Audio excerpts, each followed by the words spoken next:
ఎడారిలో సెలయేర్లు. ఫిబ్రవరి 9. అందుకాయన ఆమెతో ఒక్క మాట ఆయనను చెప్పలేదు. మత్తయి సువార్త 15:23. ఊహించని విధంగా హృదయ విదారకమైన వేదన వచ్చిపడి, ఆశలు పూర్తిగా అడుగంటుకుపోయి, మనసు వికలమైపోయేటంత దీనస్థితి దాపురించి, కృంగిపోయి ఉన్నవారెవరన్నా ఈ మాటలు చదువుతున్నారేమో. నీ దేవుడు చెప్పే ఓదార్పు మాటల కోసం ఆశగా ఎదురు చూస్తున్నావేమో. కానీ నిశ్శబ్దమే నీకు ఎదురు కావచ్చు. అంతా అయోమయంగా ఇంకా కొంతకాలం అనిపించవచ్చు. అందుకైనా ఆమెతో ఒక్క మాట అయినను చెప్పలేదు. బలహీనమైన హృదయాలు ఓపిక పట్టలేక పిలిచే హృదయ విదారకమైన పిలుపులకు దేవుని సున్నితమైన హృదయం ఎంతగా నొచ్చుకుంటుందో. ఎందుకంటే ఆయన సమాధానం ఇవ్వకుండా ఉండవలసి వచ్చినది మన మంచి కోసమే. యేసు ప్రభువు నిశ్శబ్దం ఆయన మాటల కంటే ఎక్కువ అర్థవంతంగా ఉంది.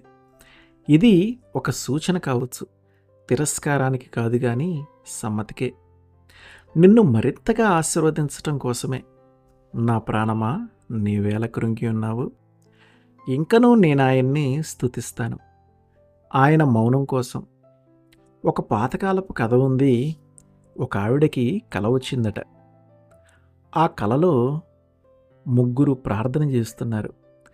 దేవుడు వాళ్ళ చెంతకి వచ్చాడు. మొదటి స్త్రీ దగ్గరికి వచ్చి కరుణతో, కృపతో, వదనంలో వెల్లివిరిసిన చిరునవ్వు, ప్రేమను కురిపిస్తూ ఉండగా ఆమెతో మృదువుగా, మధురంగా మాట్లాడాడు. ఆమెను వదిలి రెండో ఆమె దగ్గరికి వెళ్ళాడు.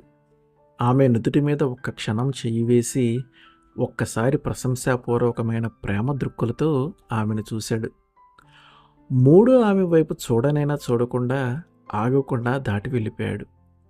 ఆ కలలో ఆ కల కంటున్న ఆమె అనుకుందట, దేవుడు మొదటి స్త్రీని ఎంత ప్రేమించాడు, రెండో ఆవిడని కూడా మెచ్చుకున్నాడు. కానీ మొదటి ఆమె పట్ల చూపించిన ప్రేమను చూపించలేదు. మూడవ స్త్రీ మాత్రం ఆయన్ని ఎంతో బాధపెట్టి ఉంటుంది. అందుకే ఆమెతో మాట్లాడలేదు సరికదా, కనీసం ఆమె వంక చూడనైనా చూడలేదు. ఏం చేసిందో ఆమె. ఆ ముగ్గురి మధ్య అంత తేడాలెందుకు చూపించాడు ప్రభు? దేవుడు అలా ఎందుకు చేశాడో ఆమె ఆలోచిస్తూ ఉండగా ఆయనే వచ్చి ఆమెతో ఇలా అన్నాడు, నన్నెంత తప్పుగా అంచనా వేశావు. మొదటి స్త్రీ నా మార్గంలో నడవాలంటే నా ప్రేమ, నా ఆపేక్ష ఆమెకి అవసరం. దినంలో ప్రతి క్షణం నేను నా ప్రేమతో ఆమెని వెంటాడుతూ ఆమె ఆలోచనల్ని చక్కబరుస్తూ ఉండాలి. లేకపోతే ఆమె దారి తప్పిపోయి పడిపోతుంది. రెండవ స్త్రీ ఆమె విశ్వాసం కాస్తంత గట్టిది. ఆమె ప్రేమ లోతైనది. పరిస్థితులు ఎలాంటివైనా, మనుషులు ఏం చేసినా ఆమె నా మీద విశ్వాసం ఉంచుతుందన్న నమ్మకం నాకుంది. నేను నిర్లక్ష్యం చేసినట్టు, పట్టించుకోనట్టు ఉన్న ఆ మూడో స్త్రీకి ఉన్న విశ్వాసం, ప్రేమ అతి శ్రేష్టమైనవి. నేనే ఆమెకు అత్యున్నతమైన, బాధ్యతాయుతమైన సేవ కోసం అతి కఠినమైన పద్ధతులను ప్రయోగించి శిక్షణను ఇస్తున్నాను. ఆమె నన్ను అతి సన్నిహితంగా తెలుసుకుంది. మనసంతటితో నా మీద విశ్వాసం ఉంచింది.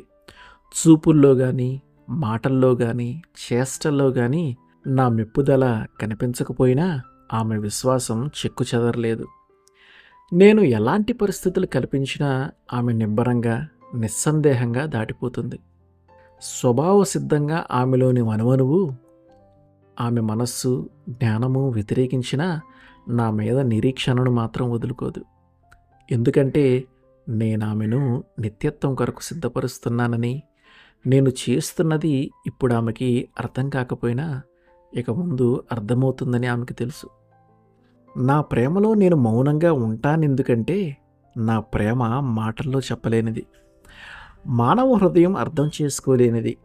బాహ్య సంబంధమైన వాటి వల్ల కాక ఆత్మచేత బాధ నొందిన మీరు కూడా సహజంగా నా ప్రేమకి స్పందించి నా మీద విశ్వాసం ఉంచాలన్నదే నా ఆకాంక్ష. ఆయన మౌనంలోని అంతరార్థం నువ్వు తెలుసుకొని ఆయన్ని స్తుతిస్తూ ఉంటే ఆయన నీ ద్వారా అద్భుతాలు చేస్తాడు. తన బహుమానాలను ఇవ్వకుండా దాచిపెట్టిన ప్రతి సందర్భంలోనూ ఆ దాతను నువ్వు మరింత లోతుగా అర్థం చేసుకోగలగాలి. ఆమేన్.